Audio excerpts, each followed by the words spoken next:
Welcome to Relax and Chat, episode 48. Today I have a special guest, author Sarah R. New. How are you today, Sarah? I'm all right, thank you, Rod. How are you? Oh, I'm doing pretty well. We're getting some more snow today. We needed Oh that. no. We got a foot of snow not too long ago, and in Kentucky, that's a lot. We had some snow at the beginning of the year, but we don't tend to get a lot of snow in the Oh. UK, like where I am in the UK. So it was really weird. I was like, oh my God, like proper snow. I wanted to say before I jump into the questions, one thing, well, there's several things, but one in particular that really impressed me about you is I follow quite a few booktubers, and I see you pop up on so many different shows. And, I think that's wonderful because you're doing something a lot of authors don't think of. You've got to let the world know you exist. You've got to be out there. An author needs to promote themselves and their work. And Sarah R. New is getting to be a well-known name because you are out there. You are out there saying, hey, I'm here. I exist. And I want to applaud you for that because that is something so many authors miss. Oh, thank you. It's just because I like to chat, really, and most people in my personal life are now just sick of me. So they're like, oh, new victims. Like, Oh, I've always enjoyed each show that I've seen you in. Uh, you're always fun. Maybe a little slight sarcasm peeks out once in a while, and it just adds to it. I mean, it's always a pleasure to see you on any of the booktuber shows. And I just wanted to point out that's a big deal for a writer. Uh, I think it's just awesome that you're doing the right things. You're getting yourself out there and getting known, and that's very important. You know because nobody's going to buy your book if they don't know you exist. thank you, Rod. I try. Well, how about we go ahead and jump into questions? I just have a few, but they're very interesting. This first question, I'm not sure I'll pronounce this right, but I'll do the best that I can. Is is But it I about was this wondering, one? yes, I was hoping you would Yeah. tell us about, how about you say the title, and that way we know it's right. So I've always pronounced it a Mrs. Liberis. I'm not convinced that's right, because I've only ever seen it written down before I named my book that. So if anyone speaks Latin, don't come at me. Doing my best. Yeah, so Mrs. Liberis, it was very much inspired by like Edgar Allan Poe, and in particularly that Mike Flanagan show, The Fall of the House of Usher, which I have to be really careful with because I always get the title wrong. But I watched it and I was like, oh, this like dynastic gothic horror, and I was like, I want to write something like that. And I tried after watching the show, and it wasn't happening, you know? Mhm. And so I put it down and I left it for a few months, and then suddenly, like one day at work, I just had an idea, and like that was it. It was time. I really believe sometimes the idea isn't ready for you when you have it, and that you have to let it like percolate in your brain and develop, and then until it's ready to be written. Mhm. Does the title have, I think you said Latin. Can you Yes, translate it to English? it means the lost child or the lost children. So if you've Ooh. read the book, I'm not going to quiz you. If you've read the book, I'll hold it up again. Um, that I would say that there are three characters that it could apply to. Oh. But it's really interesting to talk that through with people because they don't always agree with me. But I think that's what's really great about being a creative person, whether you're making like films or you're making art or you're writing books. Once you've made something and you've put it out into the world, it doesn't belong to you anymore. It belongs to the audience. And so you can have your own interpretation, but people can come up with their own interpretations, and that's what's just so fascinating about it. A Mrs. Libris sounds really cool. It really does. The title's a tongue twister, but uh, sometimes that's a big plus, you I know? mean, luckily it doesn't have any, it's like you search it and it's the only one that comes up. So, Yeah, yeah, that's, one of the goals a writer should have when they're thinking about what their book title will be. Yeah, you don't want it to have, somebody searches your book title and there's 500 books with that title. No, that's bad.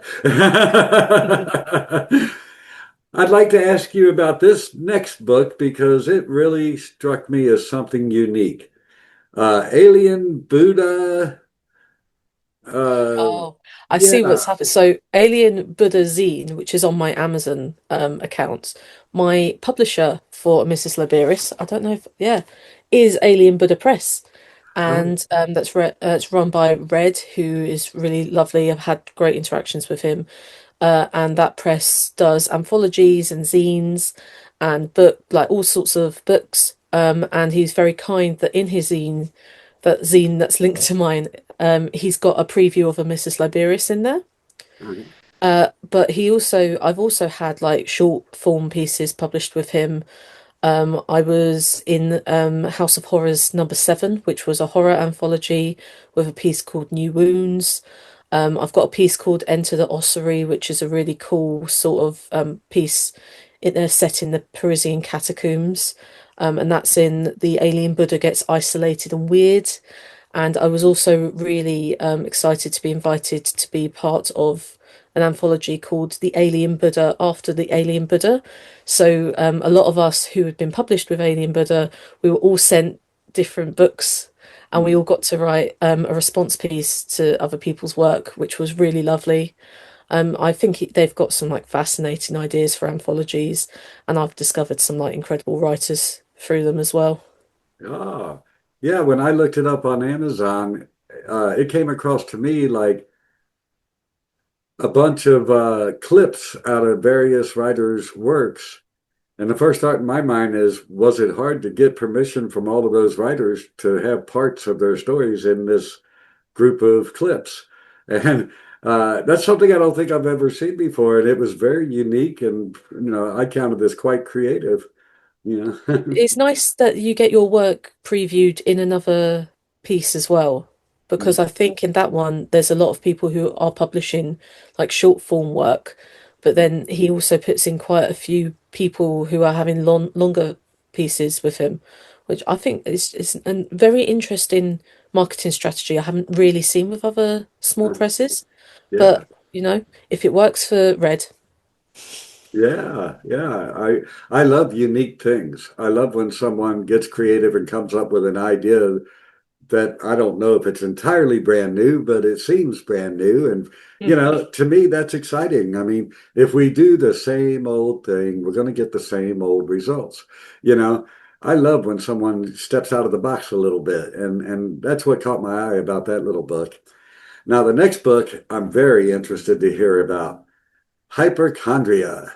Could you tell us about it? I love the cover, by the way. thank you. I make all my covers myself. I make them on Canva. I'm not a graphic artist, but Mhm. I do really like having creative control. Mhm. So, which is, I'm a bit of a control freak. I don't know if you've realized that yet. So Hypochondria was written in between diagnoses periods for me. I was diagnosed with hypermobility spectrum disorder. I was unofficially diagnosed in July 2023, and then I got my official diagnosis just over a year ago. And it changed my life, really, because I've had so many different conflicting symptoms for so long, like basically since I was a child, and there was never an answer. So getting an answer, I thought, oh, it's great. I know what's going on now and I can fix it. Uh-huh. But there's something very difficult to be sat in a hospital room and the doctor being like, no, there is nothing we can do for you. You're going to be like this until you die. I went into this big spiral of depression. And the only thing that I could do to kind of process what had happened was to write. And that's kind of how hypochondria was sort of born. She's born out of my own experiences and other people's experiences. I don't really like to talk about the other people Yeah. because they don't want to be named. Mhm. But it pretty much is based off my own experiences throughout my life. And it's very, very personal to me. And I sat on it for quite a while. I was like, is it too personal to release? And then I was like, But when I was diagnosed, it would have been so nice to have read something that someone else had sort of been affected by. Yeah. Because hypermobility spectrum disorder and Ehlers-Danlos, all those connective tissue disorders, they're becoming more prominent now. We're learning more about them, but there's no research really. They've only started researching in the last like 10 or so years. It can still feel very isolating, especially in the UK. We don't really have any treatment over here, or any support. A lot of the support that we get is from the US and from continental Europe. So I was like, you know what, maybe it's just time to like exercise the demon and just let her out on the world. So she got serialized last year. She's still available. I keep calling her a she. I call them both she's. They're my girls and they're back together. You know? Um, she was serialized last year on my website, and she's literally just as we're recording this, the weekend previous to this, um, came out on print and as an ebook. Awesome. Awesome. Well, of course, I'll have links in the description for each of the books. Uh, I'm very, very fascinated with the hypochondria. I think that one just made my TBR quickly. Looking forward to reading it. I really All am. I'm saying, Rod, is that she's quite short. She's a nice afternoon read. Fantastic. I'm a huge fan of short stories and novellas. I just simply do not have the time to read a 700 to 1,000 page book. I work too much. Yeah. I can't read those giant books. So, yeah, that just makes it even more desirable to me that it is a small book. That's cool. The next thing I'd like to ask you about is pretty exciting. I was wondering, do you have any current works in progress going on at the moment? And if so, would you care to share a little bit about them? So I'm currently in university. I'm doing an MA in creative practice. And so there's a lot of different sort of artists on my course. And they're all laughing at me because I've decided to write a double novella project in a year, which should be easy, you would think. No, the duology, I'm calling it a duology. They're not really that linked, apart from they're very much inspired by the same situation that happened to me. I was made redundant from a job that I really loved, and I also was diagnosed with HSD in the same week. So, as you can imagine, that wasn't really my favorite week I've ever had in life. And I was so angry about the redundancy I went through. It was a very cruel redundancy. They took away disabled access in where I was working. Um, they I was in a public facing role. They deliberately tried to push the public back against us. They blamed us for a lot of things that were happening to get heat off of them. I was very angry about it. I wanted to write about it. It wasn't right at the time. But now we're getting into it. So I've got two novellas. I've got Intermission, which is an epistolary novella set in a cinema, and the events team hold a book launch in the cinema. They do a séance as part of the book launch. Everything goes terribly. It's very much a sort of it's comedic in places. It's very much an ensemble piece.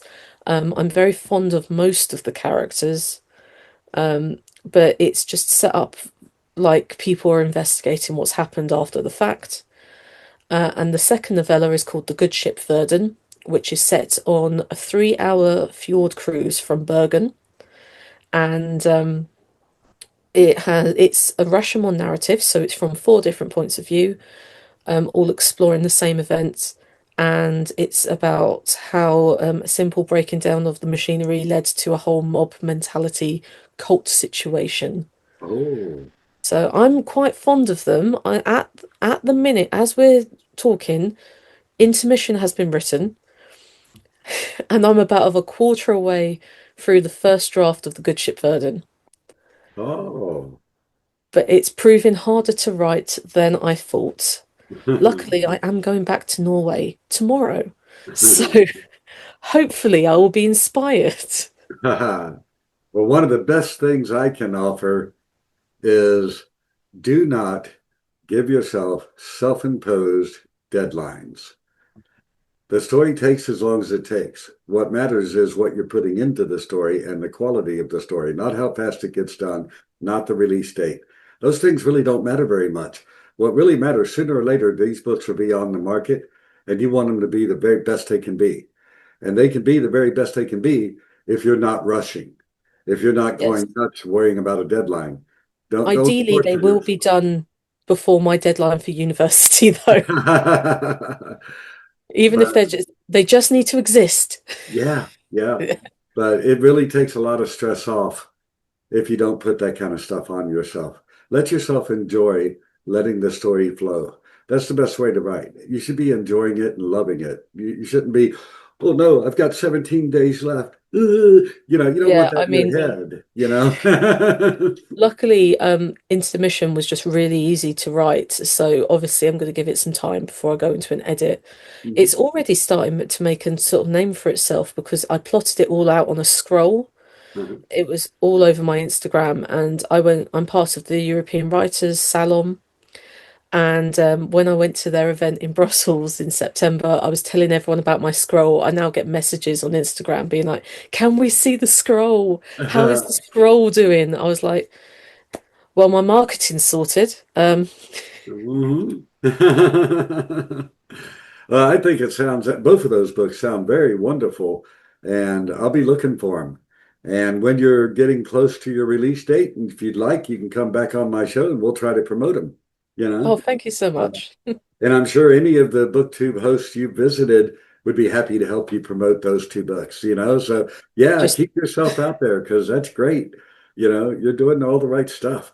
Um, I like to give my guests a little opportunity to speak directly to the audience because let's be honest, they come to see you. You know, the people will come to see Sarah, not so much I Rod. mean, you're very much overestimating my reach here, Rod, but Well, I really would, and I think the audience would love to hear anything that you would like to share, any thoughts you have. I don't censor at all. You can share anything with the audience. So the stage is yours. okay. So, as well as writing these two novellas, I'll show them again. I've also got quite an extensive back catalogue of short form fiction and non-fiction available. It's all linked on my website, which is sarah.rnew at wordpress.com. I've written film analysis. Written a travel memoir that's available completely free on my website. I've written quite a lot of not poetry. I've written one poem and quite a lot of prose that's available. Most of it is available for free, but I have also written for charity anthologies. And if you'd like to go to my Substack, which is aldbera.substack.com, which is Aldbera. Hopefully I've spelled that right. It's my own name. I have a short story on there, which is something I'm the most proud of that I've ever written. Oh, It's called Somewhere Betwixt the Seas and the Stars, and it got me interviewed by the BBC last year, which oh, was wow. really cool and Yeah. very whirlwind-like. I'm also documenting my story through my master's degree on there as well. So it'd be lovely to see you on there as well. Oh, fantastic. That all sounds really wonderful. My show's rather short, so I need to jump right to it. But the audience is surely on pins and needles waiting for this. I do show the relevant links in the YouTube video description, but I also share this show on all the way across my platform and many of the sites that I'm on that you can't see the YouTube description. So I asked my guest, if you would please, to share your website, social media handles, just whatever ways that you can that a member of the audience could pop on and say, "Hi, Sarah, how's that work in progress going?" You know, so if you would Please please. don't ask me how my work in progress is going. I'm sure to ask you. If they ask me, I will blank them. I'll be like, I don't know. So my website, it's Sarah R New, which is NEW, .wordpress.com. And there you can find all of my links, all of my social media links. I'm under Twitter or X, whatever you call it, Instagram, Blue Sky, and Substack as Aldbera. So it's Aldbera. And then I'm also on TikTok as well, but that's just my name, Sarah R. New, and I post everything to Instagram anyway. So, but it would be lovely to chat with anyone, Oh. unless you ask me about my work in progress. Ask me about the scroll. Ask me about the scroll. I will happily share videos of the scroll. I don't know if you have, but I think Mike Mullman and his partner Roe would be absolutely fascinated to see the scroll. You know what? I was on board and boarding last year and I completely forgot to mention it to them. So next year when this well, hopefully next year when this book comes out, I'm being like, guys, do you want to see the scroll? Yeah, that'd be fantastic. And if you decide you would like to promote your new works when they get close to, reasonably close to being released, if you'd like to come on for that purpose, we'll bring the scroll with you and we'll show it to our audience too. Everyone loves it. Everyone loves the scroll. Aw. I tell you Well, what, you share one story, Rod, about a kangaroo, you become known as the kangaroo girl. Eventually I will become scroll girl. yeah. I just love the word. I love what it implies, the scroll. It can be interpreted in many ways, but I'm a horror writer, so instantly it's got, a dark, shadowy kind of element, the scroll. The I'm dark loving it shadowy already. element is when I lose track of where I've left it and then I trip over it. Like, Well, I knew you would be because I have seen you on many BookTube shows. You're absolutely charming and a lot of fun to chat with. oh, I want thank you. I want you to know you have a standing invitation to come on the show anytime you like, and we'll promote whatever you want to promote. Uh, Really, really, truly enjoyable to chat with you. And your books and your works in progress, all the things you do on BookTube, everything is just so cool. I mean, you've really got it going on. You should feel very proud of yourself. And you're going to university at the same time. And, from my experience, university is not entirely a cakewalk. That's a lot of work too, you know. It helps if you get your day job as your major project, to be fair. Well, I'm afraid this is my little show that really can't run more than about a half an hour. So I am going to have to bring it to an end. But seriously, Sarah, thank you so much for coming on. Absolute Thank you for pleasure. having me. Oh, it's entirely my pleasure, an absolute joy. And to the audience, I bet you enjoyed meeting Sarah Arnew. I sure have. Oh, I love him. You know that hypochondria book. If you'll hold that up one more time.